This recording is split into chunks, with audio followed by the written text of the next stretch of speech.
മലയാളികൾക്ക് വളരെയധികം സുപരിചിതനായ ഒരു താരം തന്നെയാണ് ജയറാം. ജയറാമിൻ്റെ വാർത്തകൾ സോഷ്യൽ മീഡിയയിൽ സജീവമാകുമ്പോൾ ഇപ്പോൾ ഏറ്റവും ഒടുവിൽ അദ്ദേഹത്തിനെതിരെ കേട്ട ഒരു വിമർശനമാണ് എല്ലാവരുടെയും ശ്രദ്ധ പിടിച്ചു പറ്റുന്നത്. മലയാളത്തിലെ പ്രശസ്തനായ നടനും സംവിധായകനുമായിട്ടുള്ള രാജസേനൻ ജയറാമിനെക്കുറിച്ച് ഒട്ടും പ്രതീക്ഷിക്കാത്ത ചില കാര്യങ്ങൾ പറഞ്ഞു. അതാണ് ഇപ്പോൾ എല്ലാവരുടെയും ഒരു സംസാര വിഷയമായി തന്നെ മാറുന്നത്. പ്രേക്ഷകർ അത് ഏറ്റെടുക്കുകയും ചെയ്തു എന്ന് തന്നെ പറയുകയും ചെയ്യാം. ആരാധകർ വളരെയധികം സ്നേഹത്തോടെയാണ് ഈ ഒരു വാർത്തയെ കാണുന്നത്. കാരണം രാജസേനന് അങ്ങനെ ജയറാം ചെയ്തില്ലല്ലോ എന്നതായിരുന്നു ജയറാമിനെതിരെ എല്ലാവർക്കും ഉള്ള ഒരു പ്രശ്നം. രാജസേനനും ജയറാമും ഏറെ നാളുകളായി സുഹൃത്തുക്കളാണ്. ഇൻഡസ്ട്രിയിൽ വന്ന കാലം മുതൽ തന്നെ ഇരുവരും നല്ല സൗഹൃദത്തിലുമായിരുന്നു.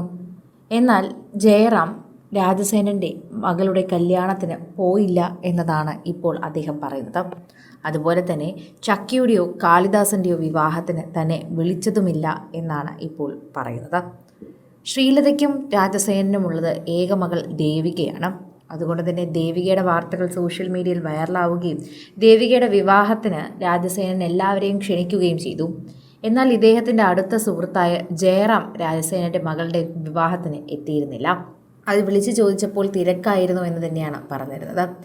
എവിടെയൊക്കെ പോകുന്നതാണ് അദ്ദേഹം, എന്നാൽ എൻ്റെ മകളുടെ വിവാഹത്തിന് എത്താത്തത് എന്തോ ആവശ്യമില്ലാത്തത് അല്ലെങ്കിൽ പ്രാധാന്യമില്ലാത്തതുപോലെ എനിക്ക് തോന്നി. അതുകൊണ്ട് അദ്ദേഹം വളരെ ബുദ്ധിപൂർവ്വം ചെയ്തത് ചക്കിയുടെയും കാളിദാസിൻ്റെയും വിവാഹം എന്നെ വിളിച്ചില്ല എന്നുള്ളതാണ്. രണ്ടുപേരുടെയും വിവാഹ നിശ്ചയത്തിനോ എന്നെ ബുദ്ധിപൂർവ്വം ക്ഷണിച്ചില്ല. ഒരുപക്ഷെ ഞാൻ വരില്ല എന്ന് കരുതിയത് കൊണ്ടായിരിക്കാം അദ്ദേഹം ക്ഷണിക്കാത്തത്. കാരണം എൻ്റെ മകളുടെ വിവാഹത്തിന് അയാൾ വന്നില്ലല്ലോ. അതിൻ്റെ മനസ്സിൽ കാണുമെന്ന് ഒരുപക്ഷെ തോന്നിയിട്ടുണ്ടാകാം. തൻ്റെ മകളുടെ വിവാഹത്തിന് വരാത്തത് കൊണ്ട് തന്നെ ശരിക്കും പറഞ്ഞാൽ ഞങ്ങൾ തമ്മിലൊരു ഗ്യാപ്പ് ഉണ്ടായിരുന്നു.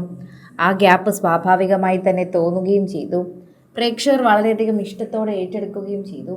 ആരാധകർ വളരെയധികം സ്നേഹത്തോടെ ഏറ്റെടുക്കുന്ന ഒരു വാർത്തയായി അത് മാറുകയും ചെയ്യുകയാണ്. പ്രേക്ഷകരുടെ പ്രീതി പിടിച്ചു പറ്റിയൊരു വാർത്തയായി പെട്ടെന്ന് തന്നെ സോഷ്യൽ മീഡിയ ഏറ്റെടുക്കുന്ന വാർത്തയായും ഇത് മാറുന്നുണ്ട്. ഓരോ തവണയും പ്രേക്ഷകർക്ക് വളരെയധികം സ്നേഹം തുളുമ്പുന്ന വാർത്തയായി മാറാനുള്ള കാരണവും ഇതുതന്നെയാണ്. ആരാധകരെല്ലാവരും വളരെയധികം സ്നേഹത്തോടെ ഏറ്റെടുക്കുന്ന വാർത്തയോടൊപ്പം പ്രേക്ഷകരെല്ലാവരും ഇപ്പോൾ രാജസേനൻ്റെ ഒരു കാര്യത്തെക്കുറിച്ചും ജയറാമിൻ്റെ ഒരു കാര്യത്തെക്കുറിച്ചുമാണ് സംസാരിക്കുന്നത്. ഒരു ഭാഗം രാജസേനോടൊപ്പവും ഒരു ഭാഗം ജയറാമിനോടൊപ്പവുമാണ് ഇപ്പോൾ നിൽക്കുന്നത്. പ്രേക്ഷകരും അതുപോലെ തന്നെയാണ് സംസാരിക്കുകയും ചെയ്യുന്നത്. സോഷ്യൽ മീഡിയ ഉപയോഗിക്കുന്നവർക്ക് വളരെയധികം സ്നേഹത്തോടെ ഇത് സംസാരിക്കാനും പറ്റുന്നു. ഓരോ തവണയും പ്രേക്ഷകർ ഏറ്റെടുക്കുന്ന പോലെ ഒരു വാർത്തയായി ഇത് മാറുകയും ചെയ്യുന്നു. ആരാധകർക്കത് വളരെയധികം സ്നേഹം തുളുമ്പുന്ന വാർത്ത എന്ന് പറയുന്നതിനേക്കാൾ ഉപരി സോഷ്യൽ മീഡിയ ഉപയോഗിക്കുന്നവർക്കതൊരു നല്ല വാർത്തയായി തന്നെ മാറുന്നു എന്ന് തന്നെ പറയാം. ജയറാം ഇങ്ങനൊരു സ്വഭാവമുണ്ടോ എന്ന് സംശയമാണ്. മലയാളികൾക്ക് വളരെയധികം ഇഷ്ടമുള്ളൊരു താരം തന്നെയാണ് ജയറാം. അതുകൊണ്ട് ഇത്തരത്തിലൊരു വാർത്ത അദ്ദേഹത്തിനെതിരെ വരുമോ എന്നത് സംശയം തന്നെ ഉളവാക്കുന്നു എന്നുകൂടി കൂട്ടിച്ചേർക്കുകയും പറയുന്നുണ്ട്. ആരാധകരെല്ലാവരും അത് ഏറ്റെടുക്കുകയും ചേർത്ത് വയ്ക്കുകയും ചെയ്യുന്നു എന്ന് പറയാം. കൂടുതൽ സിനിമ, സീരിയൽ, ചാനൽ വാർത്തകൾക്കും നിങ്ങളുടെ പ്രിയപ്പെട്ട താരങ്ങളുടെ എക്സ്ക്ലൂസീവ് അഭിമുഖങ്ങൾക്കുമായി സബ്സ്ക്രൈബ് ചെയ്യാൻ മറക്കല്ലേ.